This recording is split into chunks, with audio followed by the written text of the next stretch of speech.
Good news, bad news on the topic of abortion. As I'm sure you know at this point, the effort to strip protections for abortion rights in Kansas, that amendment was soundly defeated in Kansas in some of the best news that we've had in a primary in some time. It went down 58.8% to 41.2. It was not close. It seems, according to the polls, that it might be, but no, people were very clear. Although in defense of the people, they've been clear about this for longer than I've literally been alive. And that's never stopped the Republicans from endlessly trying to strip away people's rights. It not only lost overall, it lost in every single county. Take a look at this. In one, it went down 81-19. No, it was just defeated and defeated and defeated and defeated.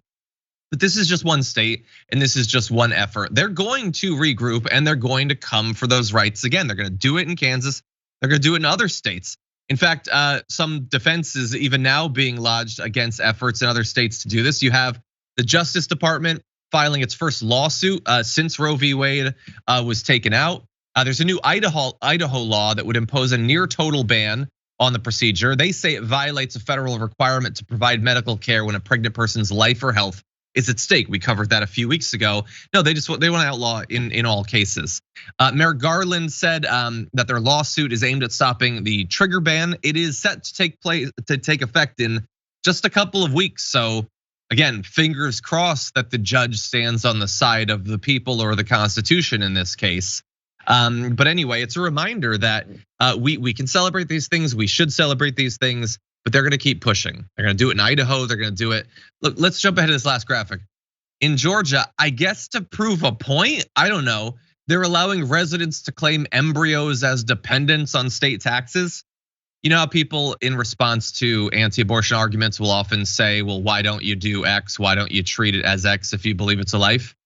I guess they think this is a witty retort to that, I suppose, in this case, JR. But the anti-abortion effort continues. That's all over the country. Oh, you're muted, JR. And nobody puts JR in a corner. That's outrageous. Somebody did that to me. I didn't touch that one. As they push these types of things consistently, and then they see what the response is from voters, specifically as we see there in Kansas. I guess they're going all in. This was the indications that maybe some people were looking for. And when I mentioned it, just over an hour ago on my show, I asked Jessica, it's like, so is this really that indication for midterms that maybe some people are saying? And I'm not sure about it yet, because of course this is just specifically in Kansas, which they put forward in this way. They made sure it was on this ballot because they figured they have a better chance because there's more Republican primary voters. We're gonna totally steamroll it, and they totally got steamrolled. Are they learning? Are they trying to flail and go for these other directions to try and convince people otherwise? Or are they just in trouble? Because I wasn't fully convinced, I gotta be honest, I wasn't fully convinced when the court overturned Roe versus Wade and they said, this is gonna change everything in the midterms. I was like, if Democrats actually speak out and do something about it, it will. And that's what we're maybe looking for. Hopefully this continues to change, but we can't just sit back and say, the American people know now, they know now. Now we can just sit back and watch, because the Democrats do like to do that.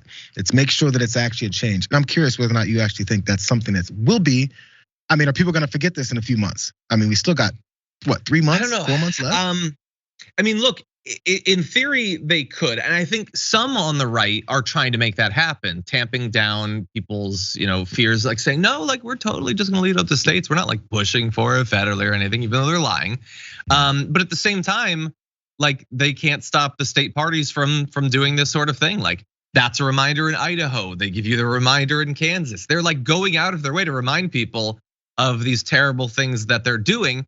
And then of course you're gonna have things like, I believe it was a 12-year-old girl who desperately needed an abortion. Those sorts of, the woman in Texas as well, who was forced to carry a deceased fetus for a couple of weeks because the doctors were terrified of what would happen to them legally. Like these sorts of things are gonna keep coming up. You can't help it. When you set up an inherently intentionally cruel system, it will generate cruel outcomes. And it's on the job of the media to make sure that people know about it. And we're gonna continue to do that.